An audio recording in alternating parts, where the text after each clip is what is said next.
전에 4억 5천 있었다라는 거는 인정을 하신 거네요? 네, 예. 죄송합니다. 근데 이제 그게 그래서 제가 한번 확인을 해봤는데 그러면 다음번 신고에 수정이 됐으니까 과연 면책이 된 것이냐 아니면 이게 뭐 시효가 있는 것이냐 이렇게 좀 확인을 해봤더니 제가 확인한 바로는 심사 대상이다 이렇게 돼 있는 것 같습니다. 네. 그러면 심사 대상이기 때문에 심사를 통해서 그 과태료 처분까지도 사실은 받아야 될 사안인 것 같아요. 네.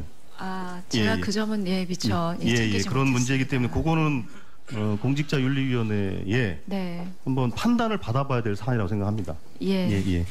그렇게 좀 말씀을 드리고 싶고요. 네. 다음으로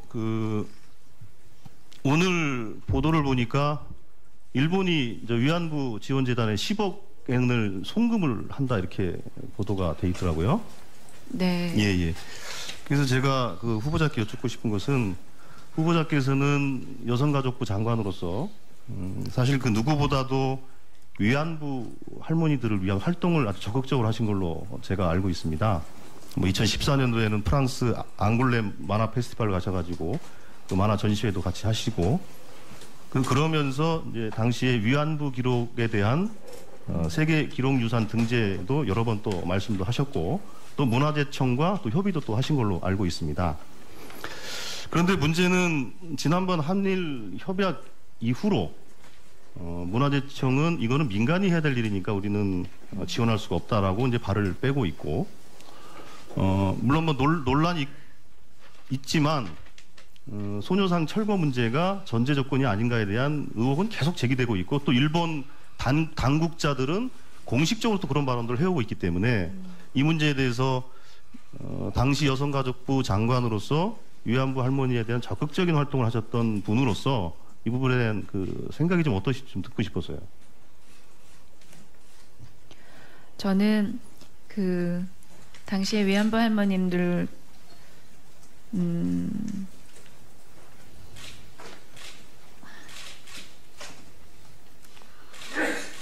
그럼 뭐 나중에 저 답변해 주시죠. 나중에 답변해 주시고요. 예. 자, 그리고 지금 장관께서 앞으로 장관이 되시면 이제 후보자로 문화체육관광 분야에 종사하시는 분들 중에 예를 들면 생활체육 지도자, 장애인 체육 지도자, 예술 강사, 스포츠 강사 등 사실은 일선에서 예술, 스포츠 지원을 하고 있는 강사, 지도자들이 상당히 있습니다. 생활체육 지도자는 2,600명, 장애인 체육 지도자 400명, 예술 강사 5천여 명, 스포츠 강사는 17,000명 이렇게 상당수의 인력들이 현장에서 예술과 스포츠 지도를 하고 있어요. 그런데 문제는 이분들에 대한 처우가 너무 열악하다는 겁니다. 혹시 후보자께서는 청문회를 준비하시면서 혹시 이분들의 그 처우에 대해서 한번 공부를 하신 게 있는지요? 예. 그 현재 처우가 처음 제도를 시작했을 때에 비해서 나아지지 않고 있다는 점에 대해서 설명을 들었습니다. 예. 그래서 후보자께서는 그렇다면 그럼 처우 개선을 위해서 제도 개선, 예산 확보 등을 포함해서 어떠한 생각을 갖고 계신지에 대해서 한번 생각을 좀 밝혀주셨으면 좋겠습니다. 이번에도 예술 강사의 처우 개선을 위해서 재정을 조금 더 확대하는 부분에 관해서 부처에서 논의를 한 것으로 알고 있는데 그 점은 인상을 하지를 못한 것으로 알고 있습니다. 이 점은 이 문화체육부에서도 적극적으로 인상을 하고자 의지를 가지고 있었던 점인 만큼 앞으로 국회에서 무엇보다도 의원님들의 이 도움이 아주 절실한 분야인 것 같습니다.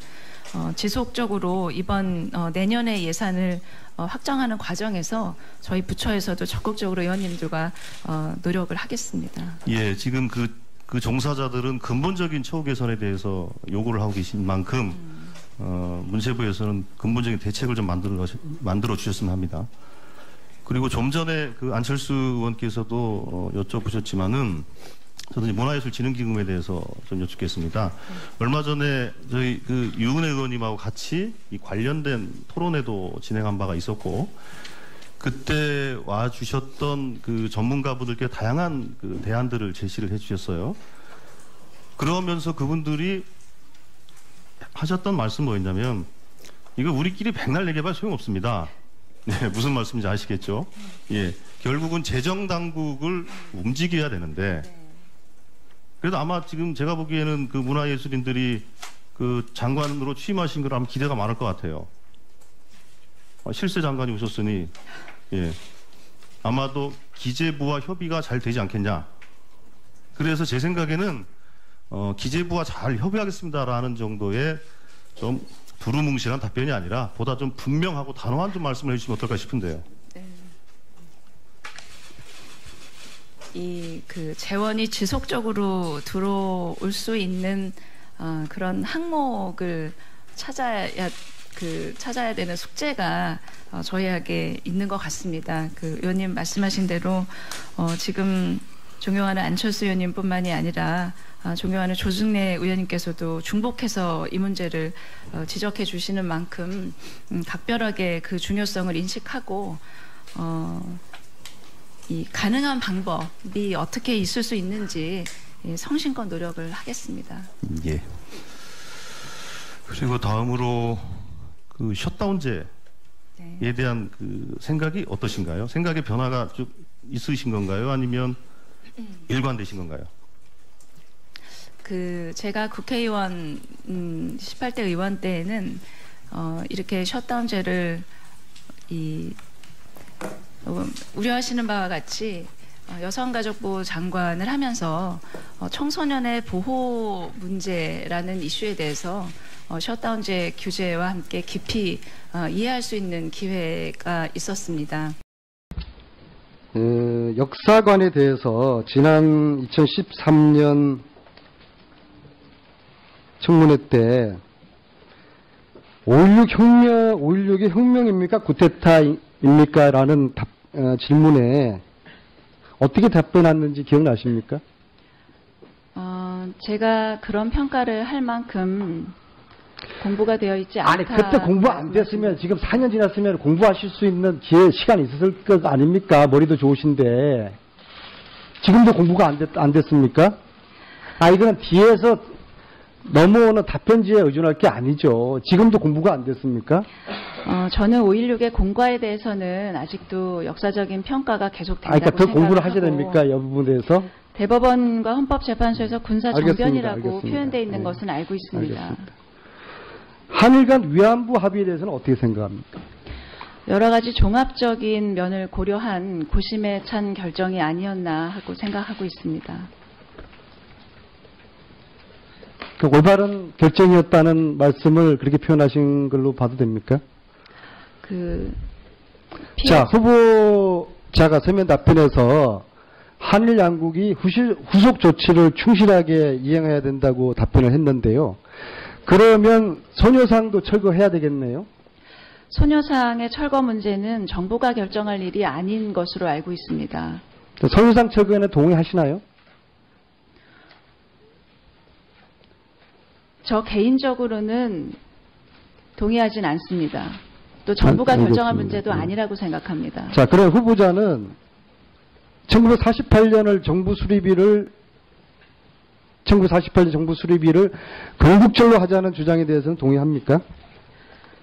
1998년에 김대중 대통령님께서 건국 50주년이라는 말씀을 광복절 축사에서 하셨듯이 건국이라는 용어는 여러 면으로 사용되어 왔다고 생각합니다. 건국이라는 용어를 쓴다고 해서 우리가 임시정부의 법통을 경시하는 것은 아니라고 생각을 합니다. 자, 1948년 건국절 주장하는 것은 독립운동을 부정하는 거라는 역사가들의 주장에 대해서는 어떻게 생각합니까? 최근에 제가 이 문제에 대해서 읽은 컬럼 중에 마음에 와닿았던 구절이 하나 있습니다.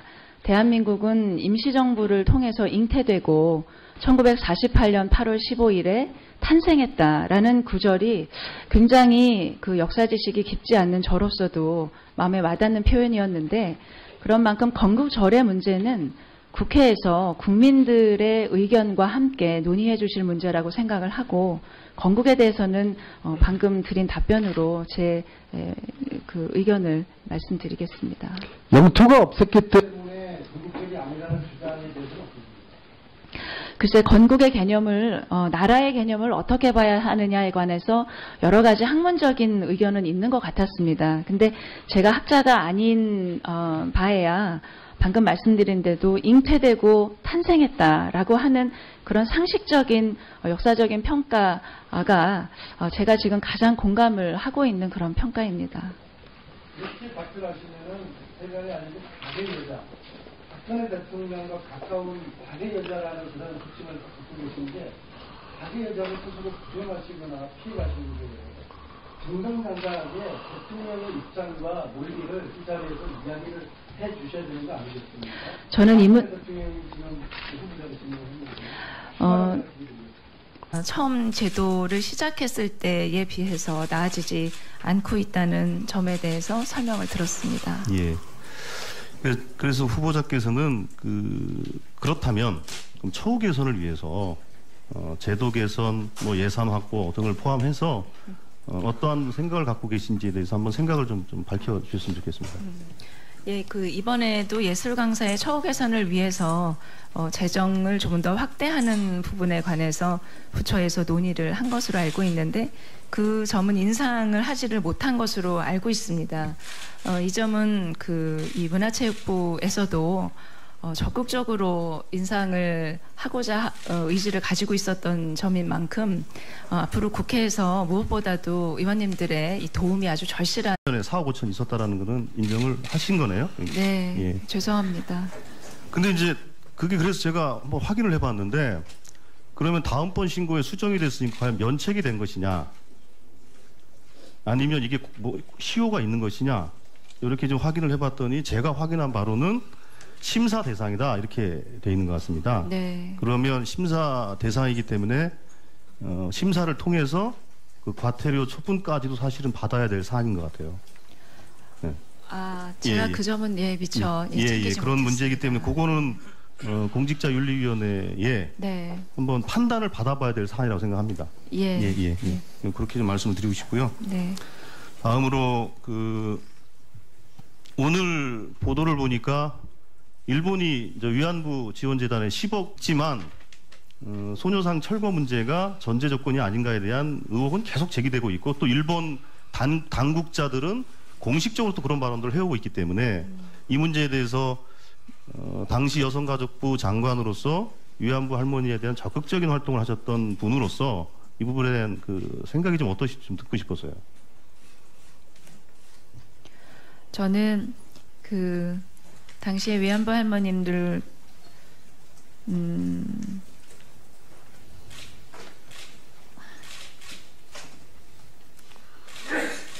그럼 뭐 나중에 저 답변해 주시죠. 나중에 답변해 주시고요. 예. 자, 그리고 지금 장관께서 앞으로 장관이 되시면 이제 후보자로 문화체육관광 분야을 송금을 한다 이렇게 보도가 돼 있더라고요. 네. 예. 그래서 제가 후보자께 여쭙고 싶은 것은, 후보자께서는 여성가족부 장관으로서 사실 누구보다도 위안부 할머니들을 위한 활동을 아주 적극적으로 하신 걸로 제가 알고 있습니다. 2014년도에는 프랑스 앙골렘 만화 페스티벌 가셔가지고 만화 전시회도 같이 하시고, 그러면서 이제 당시에 위안부 기록에 대한 세계 기록유산 등재도 여러 번 또 말씀도 하셨고, 또 문화재청과 또 협의도 또 하신 걸로 알고 있습니다. 그런데 문제는 지난번 한일 협약 이후로 문화재청은 이거는 민간이 해야 될 일이니까 우리는 지원할 수가 없다라고 이제 발을 빼고 있고, 물론 뭐 논란이 이하에 종사하시는 분들 중에 예를 들면 생활체육 지도자, 장애인 체육 지도자, 예술 강사, 스포츠 강사 등 사실은 일선에서 예술, 스포츠 지원을 하고 있는 강사, 지도자들이 상당히 있습니다. 생활체육 지도자는 2,600명, 장애인 체육 지도자 400명, 예술 강사 5,000여 명, 스포츠 강사는 17,000명 이렇게 상당수의 인력들이 현장에서 예술과 스포츠 지도를 하고 있어요. 그런데 문제는 이분들에 대한 처우가 너무 열악하다는 겁니다. 혹시 그 후보자께서는 청문회를 준비하시면서 혹시 이분들의 그 처우에 대해서 한번 공부를 하신 게 있는지요? 예. 예, 그 현재 처우가